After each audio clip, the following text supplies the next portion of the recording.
Hello दोस्तों, स्वागत है आपका अपने यूट्यूब चैनल में। आपका दोस्त जितेंद्र सिंह एक बार फिर से स्वागत करता हूं। और आज है 20 तारीख और 20 तारीख में हम दिल्ली पुलिस की तीसरी शिफ्ट का पेपर एनालिसिस करेंगे। इससे पहले हम दिल्ली पुलिस के जितने भी शिफ्ट के एग्जाम हुए हैं, चाहे वो 14 तारीख हो, 15 तारीख हो, 16 या 18, 20, 21, सभी के पेपर का एनालिसिस हमने कर लिया है। जिसने एक बार वो एनालिसिस नहीं देखा है तो एक बार जाके जरूर देख लेना, जिसकी लिंक आपको डिस्क्रिप्शन में मिल जाएगी। और जिससे आपको पेपर सोल्व करने का और किस हिसाब के पेपर का पैटर्न आ रहा है वो सभी का आपको पता चल जाएगा, किस हिसाब से आपको पेपर सोल्व करना है।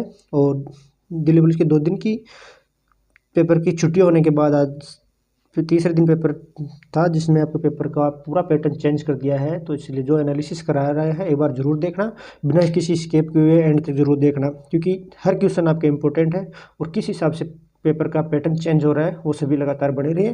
तो आज हम तीसरी शिफ्ट का पेपर एनालिसिस करेंगे, जिसका पहला क्वेश्चन देखते हैं। इस प्रकार से है, मृत्युदंड की सजा कौन माफ कर सकता है? यानी कि जो मृत्युदंड की सजा है वह कौन माफ कर सकता है। सॉरी, माफ लिखना यहाँ पे गलती होगी, माफ नहीं लिखे, कि मृत्युदंड की सजा को कौन माफ समाप्त कर सकता है। तो उसको मृत्युदंड की सजा को माफ राष्ट्रपति कर सकता है। क्लियर है? इसका उत्तर हो जाएगा कि राष्ट्रपति। जिसने राष्ट्रपति पर टिक किया उसका उत्तर एकदम राइट है। क्लियर है? नेक्स्ट क्वेश्चन था, रमन मैग्सेस पुरस्कार जीतने वाली पहली महिला कौन थी? यानी कि रमन मैग्सेस पुरस्कार जीतने वाली पहली महिला मदर टेरेसा थी। क्लियर है? इसका उत्तर हो जाएगा मदर टेरेसा। जिसने मदर टेरेसा उत्तर किया उसका उत्तर एकदम राइट है। नेक्स्ट क्वेश्चन आ, निम्न में से कौन सी आकृति हिमनद के द्वारा बनती है? यानी कि जो हिमनद होता है उसके द्वारा कौन सी आकृति बनती है? तो इसका उत्तर हो जाएगा यूं आकृति होती है जो हिमनद के द्वारा बनती है। राइट? तो इसका उत्तर हो जाएगा यूं आकृति। जिसने यूं आकृति क्लियर किया टिक किया है उसका उत्तर एकदम राइट है। क्लियर है? नेक्स्ट क्वेश्चन देखते हैं कि सती प्रथा का अंत 1829 में किसने किया था? यानी कि सती प्रथा का अंत 1829 में हो गया था और उसका अंत किसने किया था? तो इसका उत्तर हो जाएगा आपके राजा राम मोहन राय ने। क्लियर है? यानी कि जो सती प्रथा का अंत था वो राजा राम मोहन राय ने किया था। तो इसका उत्तर राजा राम मोहन राय हो जाएगा। जिसने राजा राम मोहन राय पे टिक किया उसका उत्तर एकदम राइट है।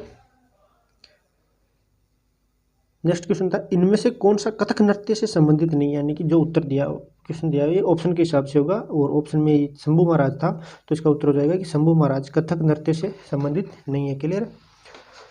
नेक्स्ट क्वेश्चन देखते हैं। नेक्स्ट क्वेश्चन आया था कि विधानसभा को भंग करने की शक्ति किसके पास होती है? जो विधानसभा होती है उसको भंग करने की शक्ति किसके पास होती है? तो इसका उत्तर हो जाएगा कि मुख्यमंत्री की सलाह पर राज्यपाल विधानसभा को भंग कर सकता है। क्लियर है? और विधान परिषद होती है उसको कभी भंग नहीं किया जा सकता। तो इसका उत्तर हो जाएगा कि मुख्यमंत्री की सलाह पर राज्यपाल द्वारा। जिसने इसको ऑप्शन पर टिक किया उसका उत्तर एकदम राइट है। नेक्स्ट क्वेश्चन देखते हैं, अकबरनामा के लेखक कौन है? यानी कि अकबरनामा के लेखक, तो इसका हो जाएगा अबुल फजल अकबरनामा के लेखक है। क्लियर है? नेक्स्ट क्वेश्चन आ गया था आपके संविधान से, राज्य के नीति निर्देशक तत्वों का संबंध किस अनुच्छेद से है? यानी कि राज्य के नीति निर्देशक तत्वों का संबंध किस अनुच्छेद से है? तो इसका उत्तर हो जाएगा कि राज्य के नीति निर्देशक तत्वों का संबंध अनुच्छेद 36 से 51 तक राज्य के नीति निर्देशक तत्व दिए गए हैं। क्लियर है? जो अनुच्छेद 36 से 51 करके आएगा उसका उत्तर एकदम राइट है। नेक्स्ट क्वेश्चन देखते हैं कि 12वीं पंचवर्षीय योजना की समाप्ति वर्ष क्या थी? यानी कि 12वीं पंचवर्षीय योजना की समाप्ति कब हुई? तो इसका उत्तर हो जाएगा 2017 में। क्लियर है? और ये भारत की अंतिम पंचवर्षीय योजना थी। इसके बाद पंचवर्षीय योजनाओं को समाप्त कर दिया गया था। क्लियर है? 2000, तो इसका उत्तर हो जाएगा 2017। जो 2017 पे टिकी है उसका उत्तर एकदम राइट है। नेक्स्ट क्वेश्चन है, शिक्षा का अधिकार किस संविधान संशोधन से संबंधित है? जो शिक्षा का अधिकार है कि सभी को शिक्षा जरूरी है, तो शिक्षा का अधिकार अनुच्छेद किस अनुच्छेद से संबंधित है संविधान के? तो हो जाएगा शिक्षा का अधिकार किस संविधान संशोधन से संबंधित है? संविधान संशोधन से, तो इसका उत्तर हो जाएगा कि 86वें संविधान संशोधन अधिनियम 2002 द्वारा। क्लियर है? तो इसका उत्तर हो जाएगा कि 86वें संविधान संशोधन अधिनियम 2002 द्वारा शिक्षा का अधिकार से संबंधित है। नेक्स्ट क्वेश्चन है, मुगल काल में बादशाह किसको कहा जाता था? यानी कि मुगल काल में बादशाह किसको कहा जाता था? यानी कि मुगल शासक होता था उसको बादशाह कहा जाता था। क्लियर है? मुगल शासक को बादशाह कहा जाता था। नेक्स्ट क्वेश्चन देखते हैं, पादप जगत में उभयचर किसे कहा जाता है? जो पादप जगत होता है उसमें उभयचर किसे कहा जाता है? तो इसका हो जाएगा ब्रायोफाइटस को उभयचर कहा जाता है। जो ब्रायोफाइटस होता है उसको उभयचर कहा जाता है, जो पादप जगत में। तो इसका उत्तर हो जाएगा ब्रायोफाइटस। नेक्स्ट क्वेश्चन देखते हैं, हाल ही में ब्लाइंड क्रिकेट प्रतियोगिता किसने जीती?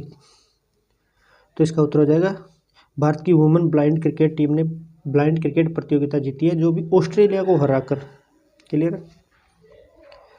नेक्स्ट क्वेश्चन है, परिवार के मुखिया को क्या कहा जाता है? जो परिवार का मुखिया होता है उसको क्या कहा जाता है? तो परिवार के मुखिया को परिवार का कर्ता कहा जाता है। क्या कहा जाता है? परिवार का कर्ता कहा जाता है। जिसने परिवार के कर्ता उत्तर किया है उसका एकदम राइट है। नेक्स्ट क्वेश्चन है, 1991 में भारत के प्रधानमंत्री कौन थे? 1991 में भारत के प्रधानमंत्री कौन थे? तो इसका उत्तर हो जाएगा कि 1991 में भारत के प्रधानमंत्री पीवी नरसिम्हा राव थे। कौन थे? पीवी नरसिम्हा राव। क्लियर है। तो इसका उत्तर पीवी नरसिम्हा राव हो जाएगा, जो एकदम राइट है। नेक्स्ट क्वेश्चन है, एशियन गेम्स 2023 में भारत का स्थान कौन सा था? जो हाल ही में एशियन गेम 2023 हुए हैं उसमें भारत का स्थान कौन सा था? तो इसका उत्तर देखते हैं हम। तो इसका उत्तर हो जाएगा कि इसका भारत का स्थान चौथा स्थान था। एशियन गेम्स में भारत ने चौथे स्थान पर रहा है। क्लियर है। जिसने चौथे स्थान पर उत्तर किया उसका उत्तर एकदम राइट है। नेक्स्ट क्वेश्चन देखते हैं, गोल्डन फाइबर किसे कहते हैं? यानी कि गोल्डन फाइबर होता है वो किसे कहते हैं? तो इसका उत्तर हो जाएगा जूट के रेशा को गोल्डन फाइबर कहते हैं। जो जूट के रेशा उत्तर करके आया उसका उत्तर एकदम राइट है। तो गोल्डन फाइबर जूट के रेशा को कहा जाता है। नेक्स्ट क्वेश्चन देखते हैं, गुलिवर ट्रेवल पुस्तक के लेखक कौन है? गुलिवर ट्रेवल लेखक के पुस्तक के लेखक जोनाथन स्विफ्ट है। यानी कि गुलिवर पुस्तक के लेखक गुलिवर ट्रेवल्स पुस्तक के लेखक जोनाथन स्विफ्ट है। आपके हर शिफ्ट का एनालिसिस कर रहे हैं तो इसमें एक बात नोटिस की जा रही है कि बुक और ऑथर्स हर शिफ्ट के एग्जाम में पूछ रहा है, और मैंने पहले भी हर शिफ्ट में है, सभी शिफ्ट में बता रहा हूँ कि बुक्स और ऑथर को ध्यान से पढ़ लेना। आपके 1 से 2 प्रश्न हर शिफ्ट में रिपीट हो रहे हैं, और ये प्रश्न आपके लिए बहुत ही इंपॉर्टेंट साबित हो सकते हैं कि आपके 2 के 2 क्वेश्चन राइट होने पर आपको हजारों स्टूडेंटों से बहुत आगे लेके जाएगा। तो बुक्स और ऑथर को एक बार जरूर याद कर लेना। तो ये कम से कम 20 क्वेश्चन थे जो हमारे आज दिल्ली पुलिस की तीसरी शिफ्ट यानी 20 नवंबर की तीसरी शिफ्ट को हमें प्राप्त हुए हैं, जिनका एनालिसिस हमने कर लिया है।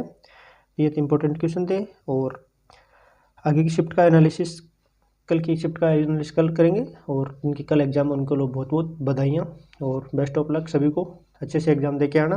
और ये आज की शिफ्ट का एनालिसिस किया। हमारी जो जानकारी अच्छी लगी तो हमारे चैनल को लाइक और सब्सक्राइब कीजिए।